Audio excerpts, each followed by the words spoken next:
The champagne flute slipped from Margaret Winter's manicured fingers, crystal shattering against Italian marble as the CEO's words echoed through the ballroom. 500 guests in designer gowns and custom tuxedos turned to stare at me, just a housewife in a simple black dress.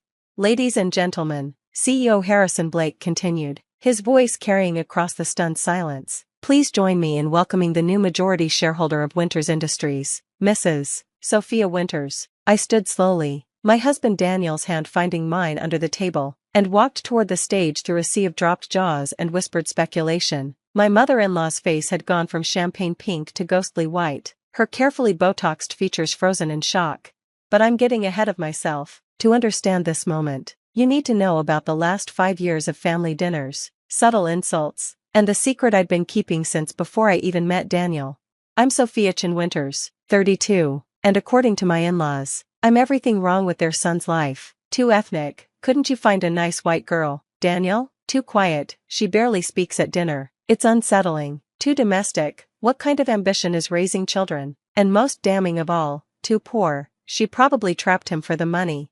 What they didn't know was that I'd been managing my family's investment portfolio since I was 18, turning my late father's modest tech startup shares into a fortune through strategic trades and venture capital investments. By 25, I'd accumulated enough wealth to retire. By 27, when I met Daniel at a charity auction, I was worth more than his entire family combined. But I fell in love with a man who saw me, not my bank balance, so I kept it quiet. Why didn't you tell me? Daniel had asked when I finally revealed my background 3 months into dating.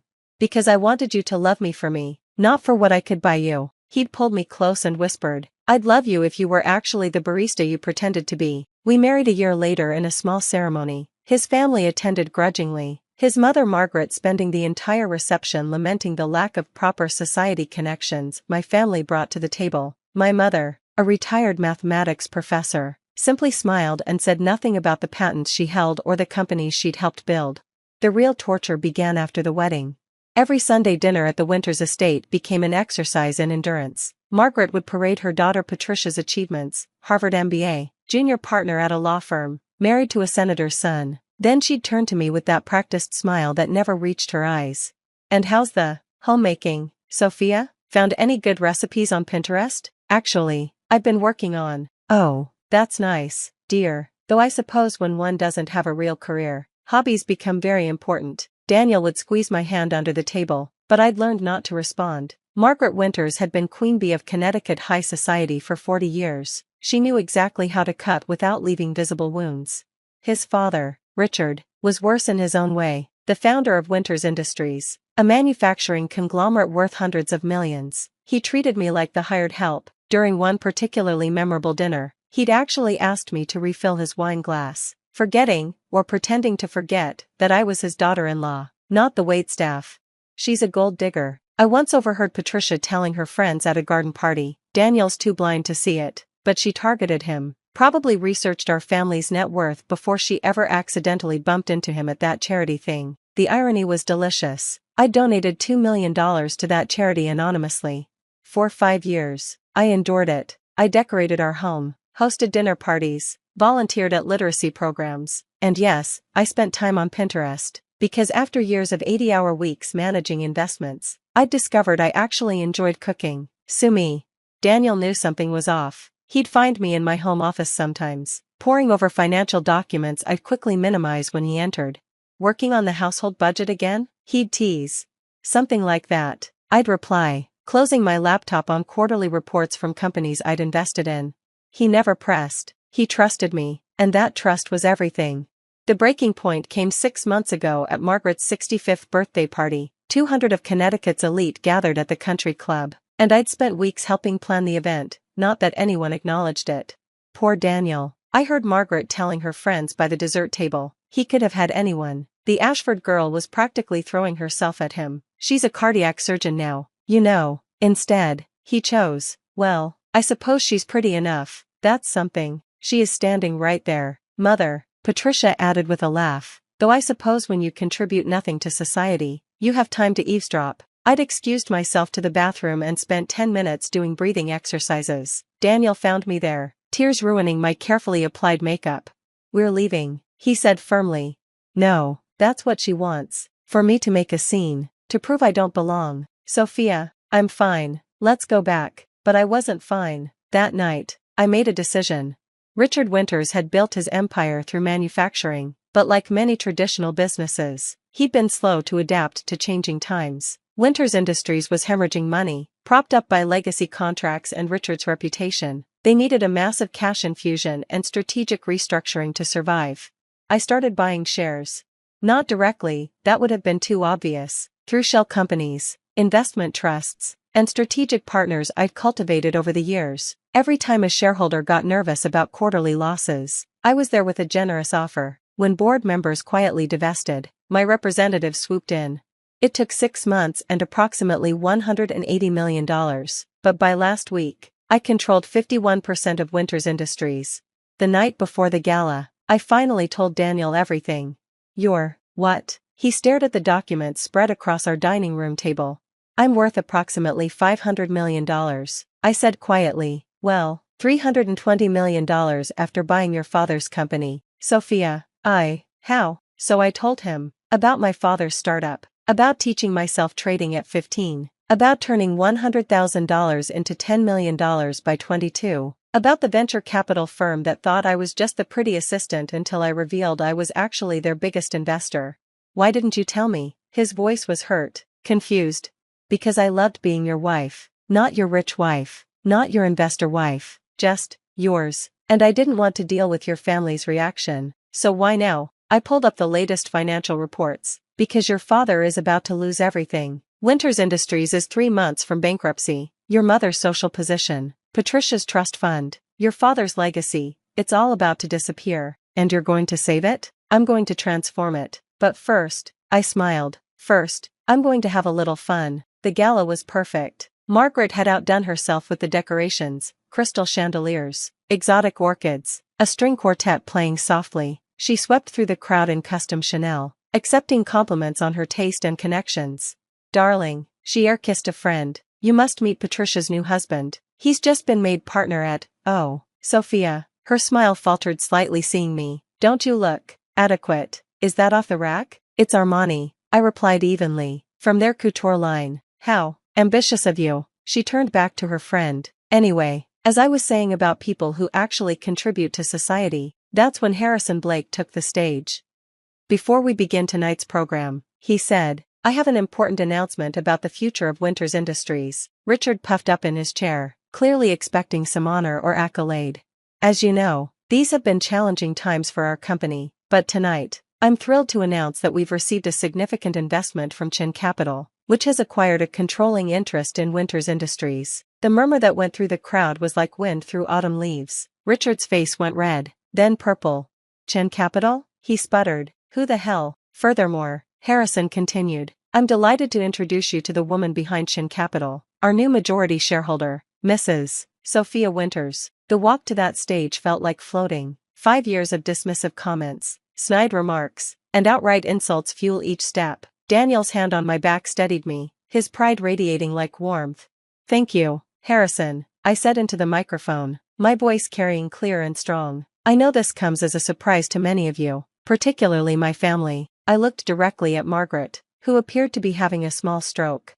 For the past 5 years, I've had the privilege of observing Winters Industries from a unique perspective. As Richard's daughter-in-law, I've heard countless stories about the company's history, its values, its potential. Richard was gripping his whiskey glass so hard I thought it might shatter.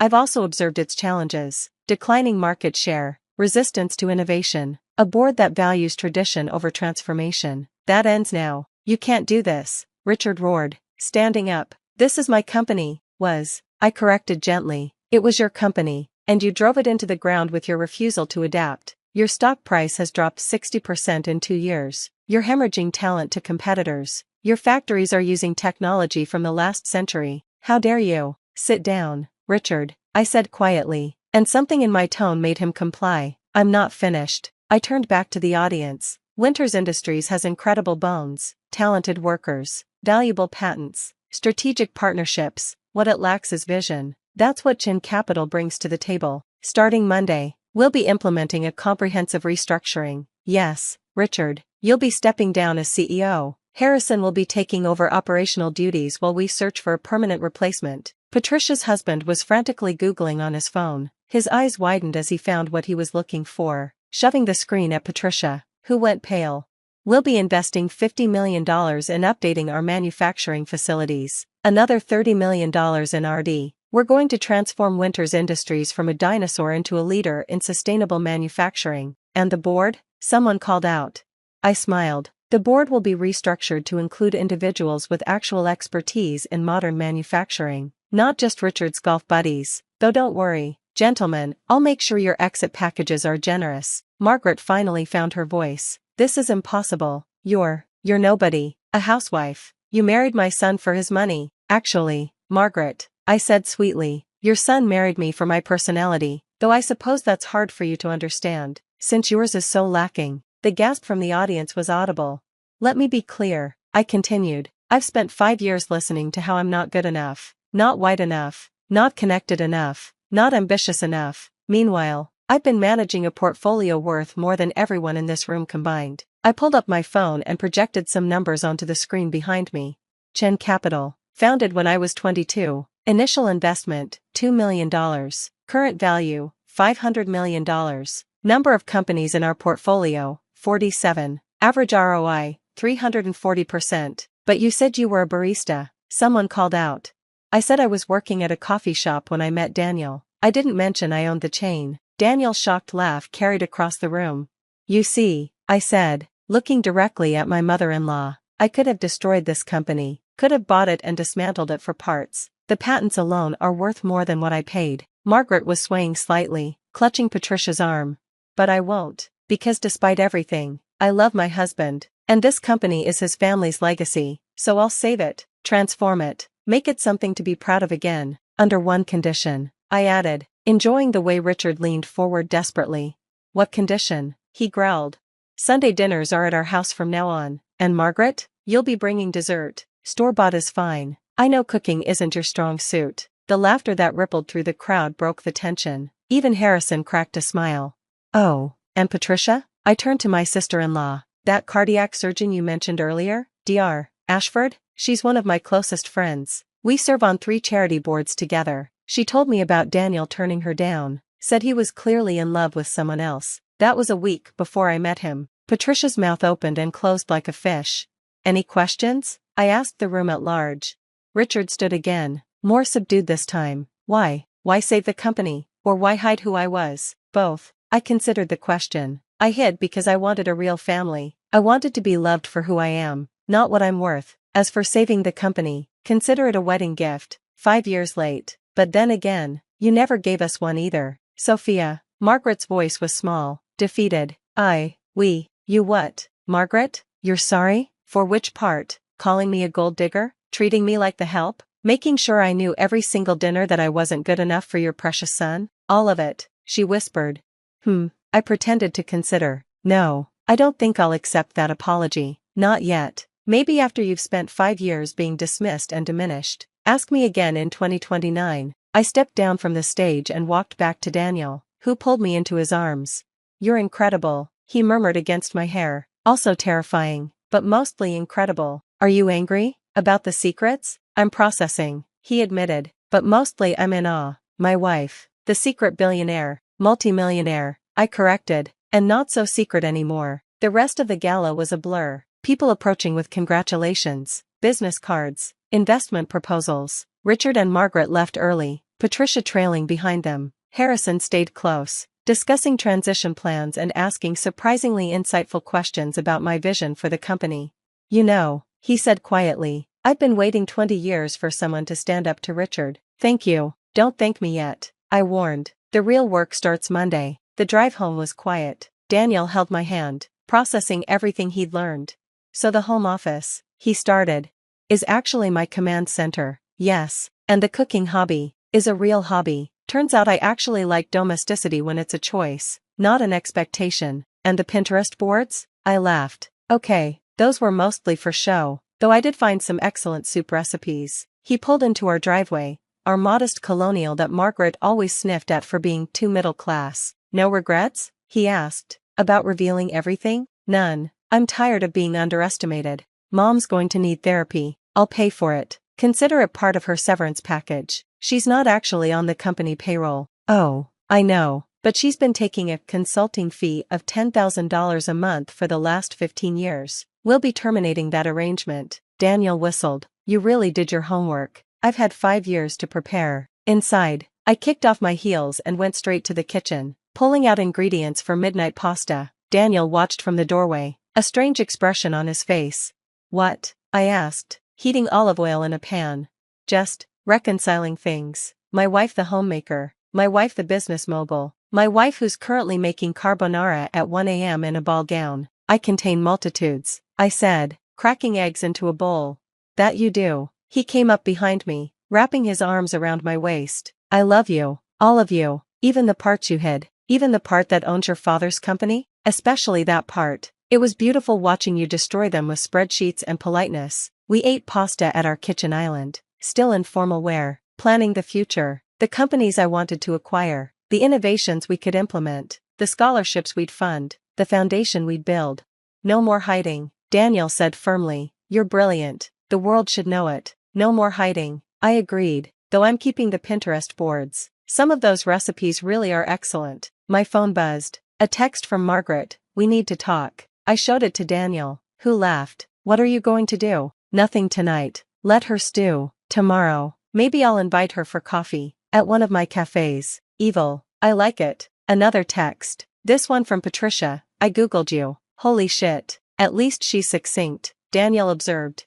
By morning, the business press had picked up the story. Mystery mogul saves Winters Industries. The $500 million housewife. From Pinterest to powerhouse, the Sophia Winters story. I turned off my phone and made breakfast. French toast with fresh berries. Because being rich doesn't mean you can't enjoy simple pleasures.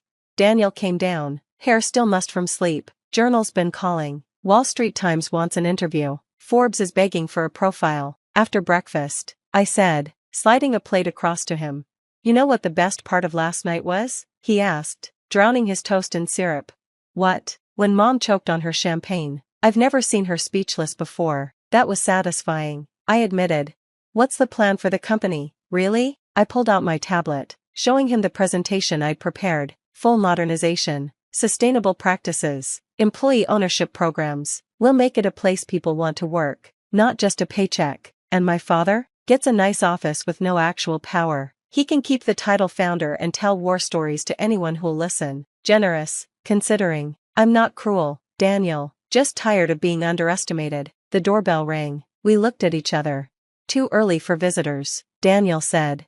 I peeked through the window and laughed. It's your mother. She's holding a pie. A pie? From the bakery box. It's store-bought. Daniel grinned. She's learning. I opened the door. Margaret stood there in casual clothes I'd never seen her wear, holding the pie like a peace offering. Sophia, she said quietly, may I come in? I stepped aside. She entered our home, the one she'd criticized for 5 years, and looked around as if seeing it for the first time. I've been awake all night, she said, thinking. Coffee? I offered. Please. I poured 3 cups while she sat at our kitchen table, the one she'd called quaint at our housewarming. I owe you an apology, she began. Yes, you do. I was threatened by you. You didn't need us, didn't need our money or connections. You just loved my son. That terrified you? She nodded. I've spent my whole life believing value came from what you could provide. Money, status, connections. You had your own, so I couldn't understand why you were here. Because I loved him, I said simply. Still do. I see that now. I also see what I've lost. 5 years of knowing my daughter-in-law, the real one, not the shadow I forced you to become. Daniel reached for my hand under the table. I don't expect forgiveness, Margaret continued, but I hope, maybe, we could start over? I sipped my coffee, considering. On my terms. What are your terms? No more comments about my appearance, my background, or my choices. No more comparisons to other women. No more treating me like staff at family events. And you'll attend sensitivity training. Sensitivity training? My company requires it for all executives. Consider yourself enrolled. She winced but nodded. Fair. And Margaret? The next time you feel the urge to make a snide comment, remember, I own your house now too. The mortgage is held by one of my subsidiaries. Her eyes widened. I won't foreclose, I assured her, but respect is non-negotiable. Understood. She pushed the pie forward. Apple, From the Dutch bakery on Main. That's Daniel's favorite, I observed. I know, I called and asked. She stood to leave, then paused. Sophia, what you said last night, about wanting a real family? Yes, you have one. We just forgot how to act like it. After she left, Daniel and I sat in comfortable silence. Think she means it? He asked. Maybe, time will tell. And if she reverts? I smiled. Then I'll buy her country club. He laughed, pulling me close. My wife, the terrifying mogul. Your wife, the homemaker who happens to be a mogul. Even better. My phone rang. Harrison Blake. Monday morning? He asked. Ready to transform Winters Industries? Born ready, I replied. Oh, and Harrison? We're implementing casual Fridays. I'm tired of wearing suits to prove my worth. Whatever you say, boss. Boss, I liked the sound of that. But for now, I had French toast to finish and a husband to kiss. The business world could wait. After 5 years of being diminished, I had all the time in the world to rebuild, both a company and a family. Margaret's pie was actually quite good. Maybe there was hope for her yet. Though I still wasn't sharing my Pinterest boards. A woman needs some secrets, after all.